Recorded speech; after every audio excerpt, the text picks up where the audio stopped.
It says you are now live. How is my no more people pleasing family doing today? I hope y'all are doing well. And I am ready to present to you another topic that I think is going to be awesome. I think it's going to be helpful. I think it's going to change lives. Hey, so I want to talk to you today about loving yourself the easy way. Loving yourself the easy way. Sometimes we make it so hard to love ourselves, don't we? We make it so hard to love ourselves. And then what's the result of that? It makes it difficult for people to then love us in the way where we can feel valued because we're not a good representative of how we should be loved, are we? All right. And so loving ourselves the easy way, sometimes I'm not gonna lie, like once you get this done, it's like it covers all sin. Like even the worst things that you have done, the bad decisions that you have made, when you start loving yourself differently, you look at those things and you just say, look, it's almost like you're from the inside. Well, I'm saying this because I've been through this, but it's almost like from the inside, from the outside looking in, because you're looking and just you're not having shame, guilt, or anything because you're no longer detached to that because you know who you are. And you look at it and just say, hey, man, that's where I was at that time.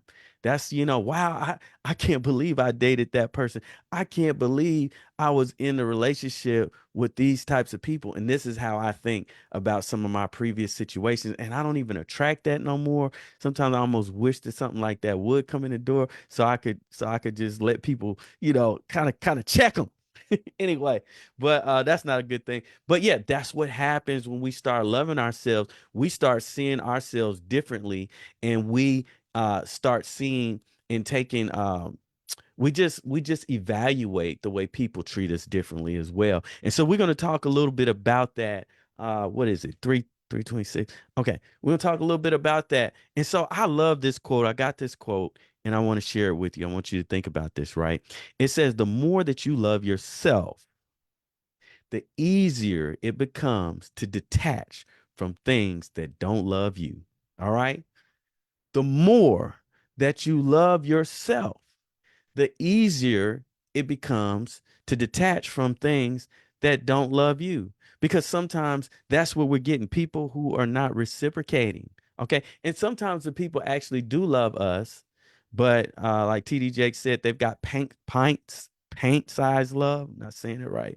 Anyway, they just have a little love. That's all that they have the capacity to give. And you know what? That's not enough for me because your love is actually abusive. What you see and deem as being love is abusive to me. And so sometimes maybe they do love us. A lot of times they do. Sometimes it's our parents. Sometimes it's people that's very close to us. But we once we start loving ourselves, we can detach and then see ourselves differently from them. It's almost like a weird I don't know what it would be called, like a symbiotic relationship is kind of like when we're attached, and I don't know the difference from me and you, but that's how we are in some relationships sometimes. So whatever they say about us, then we believe. But when that cord has been cut and when we're free, we see things differently, right? All right. So that's the thing too. So the more that you love yourself, the easier it becomes to detach from things that don't love you. And I want to talk about how loving yourself helps you see that happiness and self-worth aren't dependent on others. So happiness and self-worth are not dependent on others. A lot of times this is what's happening when we're in these type of relationships. We're looking for that validation from other people. And the reality is that we're never going to be really happy racing to fulfill others' expectations because I might get there real fast to fulfill that expectation. And guess what? The finish line was right there. They just moved the bar. They moved the line. And so now here it is. I'm hustling, trying my best to meet your expectations, but you keep moving the bar. You keep setting the bar higher and higher. And that would be easier if you would validate me as the bar is being set higher, but it's almost as if I didn't do anything. And I always like to ask everybody, ask my clients everything, when has that worked? Okay. If it's not an equal exchange and pursuit, then it's just another setup. If there's not going to be, if you're not going to put out as much as I do, like what makes us believe that there is not someone else, whether it's a romantic relationship or friendship, that there's not other people like us, okay, that truly love and are truly trying to give without anything in return.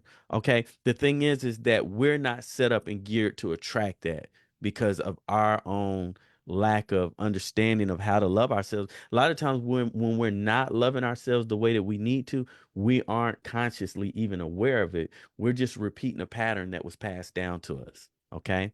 We learn from other people. Um, so have you been justifying or making excuses for abuse or poor treatment?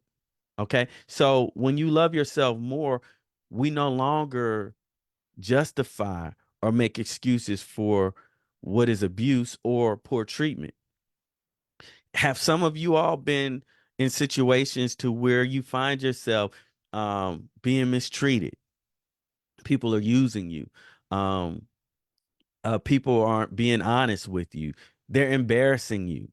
They're having you do things and you're not getting that reciprocation. You're not getting that return.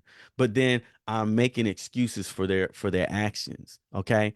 Self-love allows you to see relationships more clearly. And in the way that this happens, we no longer justify poor treatment. We don't rationalize these unhealthy dynamics that we are, experiencing with other people. And how can this happen? How does this actually happen? Well, I'm gonna tell you how it happens. It's because I should have studied a little bit more to break this down a little bit better. But there are studies that show, and I gotta hurry up. There are studies that show that especially romantic relationships are intoxicating, and the neurotransmitters like dopamine and I believe serotonin, those hormones and things that go through neurotransmitters and things that go through our bodies respond in a similar way that we respond to drugs or alcohol. Okay, and so there's something about relationships that are addictive, especially romantic relationships.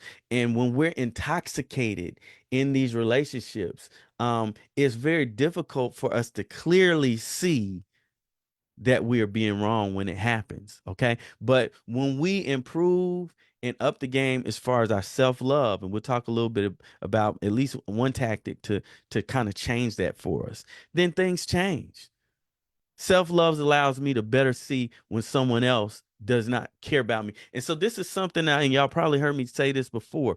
How do I know when I need to draw a boundary if someone is mistreating me or someone says something mean to me? They're being judgmental, being critical, when someone's gaslighting me and things like that. It's a real simple technique. I use this in consultations and things all the time in therapy. Okay, so two questions that you need to ask. Okay, the way that they're responding to me. Number one, do they care about my care about me?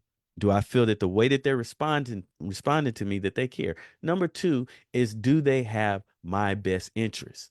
And as I mentioned before, if even one of those is wrong, is a negative, is a no, then why am I spending my time trying to please and trying to nurture and trying to accommodate someone who does not have my best interest and doesn't even really care? Okay. So we have to evaluate that. We have to step back. They don't have my best interest. They don't care. And the thing is when we know that we've improved, if someone I'm in relationship with, whether it's a friend or close loved one or a romantic partner, and they're doing me wrong, they're mistreating me and things like that, I don't have to have closure. I don't have to know why. That's when we're moving to the next level. When I have to understand why you're treating me this way, I'm gonna tell you that's a setup for depression. It's a setup to bring that finger right back to pointing at you. Okay. So I don't know if you've ever been in a relationship and somebody just did you wrong. You know what I'm saying? And maybe they cheated on you, or maybe they did something that really made you feel bad. Okay, and it was just dead wrong. And let's just say that you were cheating on, and we go and we say, okay, um, you know, I need some closure.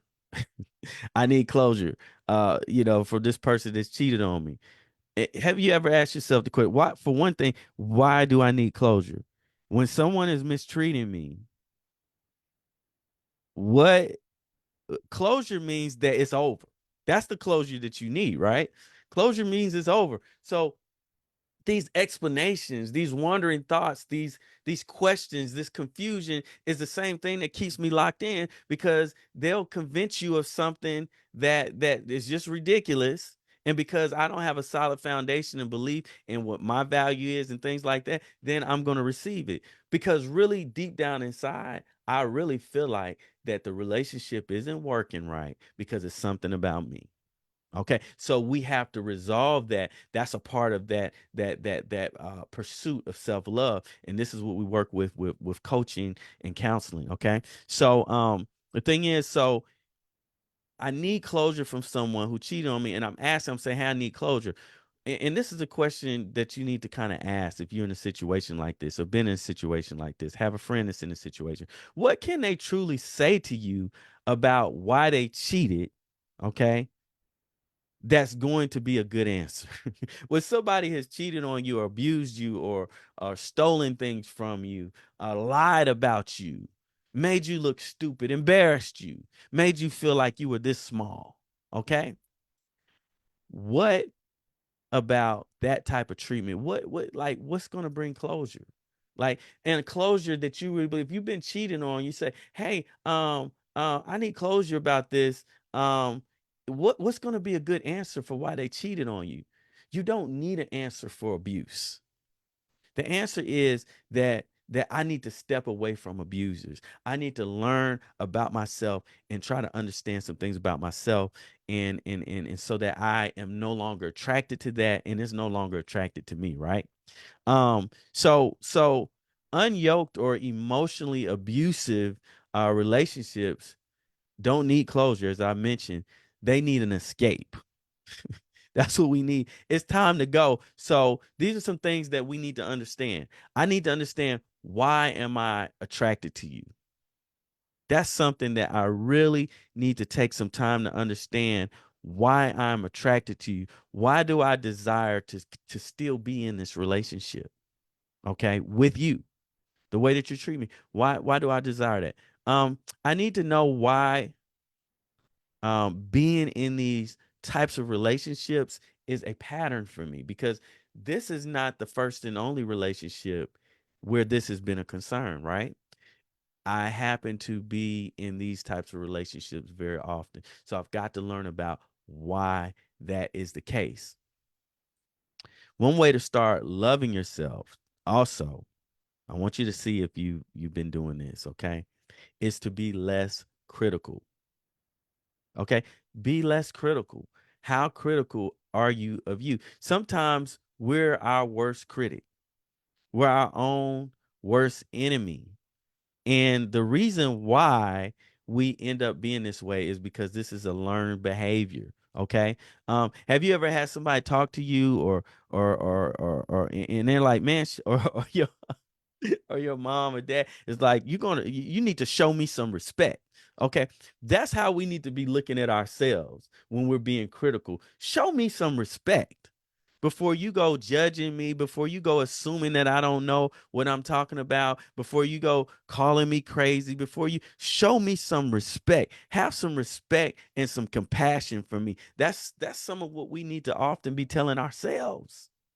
Show me some respect, because we have learned not to respect ourselves, to question ourselves about things that we already know, right? And so we need to have that respect and compassion for ourselves. That's an important thing. And lastly, if you've been having some situations, right, and you're wondering what is the best way, what is one of the best ways where I can just easily just start to show myself some love, show myself some compassion, things like that, get rid of these negative criticisms. Well, we got to open the brain up a little bit to something new. Okay. And so what I recommend many times of what I have my clients do is to start off, writing some gems, affirmations, declarations, whatever you want to call them. But we're starting to um, reorganize. Now, this works. Y'all need to try this. We're starting to reorganize the way that we talk to ourselves. Sometimes we are very critical and we don't have much compassion about some of the things we do. Even when we know that we made bad decisions, there's a way to talk to yourself lovingly. Again, if you don't know how to talk to yourself lovingly in these situations, guess what you are going to attract? Okay. So we've got to set the stage on our own for what it is that we desire. And for some, it may be difficult, but it's really easy once you start doing it. And the return that you get, the return on that investment is awesome. So we want to have these positive affirmations. I am valued and will no longer dishonor myself with negative criticisms. I want you all to be thinking of some things that you can write about yourself. Okay. Affirmations, things that you're going to do differently, things, write down some things about that's good about you, the opposite of the criticisms. I want you to start honoring yourself differently because some of us really aren't used to positive self-talk because we've had so much negative self-talk. Another thing, I forgive myself for not understanding how to love me best and first. I forgive myself for not understanding how to love me best and first. I'm not going to be critical about it. It's a done deal. I'm moving on because in a minute I'm going to be looking back and I'm going to say, man, that was a sad time in my life when I used to see myself that way, but things are just so different now and it's just amazing how I see me now and how that has impacted my relationships, my confidence, the way I parent. It's just done all this for me. So I want you to just, and don't make it complicated. Just write something positive about yourself. I am proud of myself for being an unconditional lover. How about this? But now it's time to draw some boundaries. Okay. I'm proud of myself. I'm not going to criticize myself because I'm an extraordinary lover, but I'm not going to be in situations the way that I used to. It's time to start drawing boundaries. I choose, this is a long one, but catch this one. I choose to stop doubting myself when others try to manipulate, gaslight me, make me feel like I'm crazy. Now I know some of y'all can identify with this one now. Come on. Come on. We want this to change. It can change. I choose to stop doubting myself. I'm going to listen to my gut. Okay. I'm going to start listening to me for a while. When others try to manipulate me, when they try to gaslight me or make me feel like I'm crazy, like it's something wrong with me, but you're the abuser, but is something wrong with me? You can't make somebody else be an abuser. They're going to be who they are to you and everybody else. Okay. Moving forward, I choose to start trusting and listening to me. That's all we got for tonight. All right. I want to repeat this quote again because I want you to take it to heart because this is so real. Okay. This is so real. The more you love yourself, the easier it becomes to detach from things that don't love you. In other words, loving yourself makes it easy to be loved and to be surrounded by love.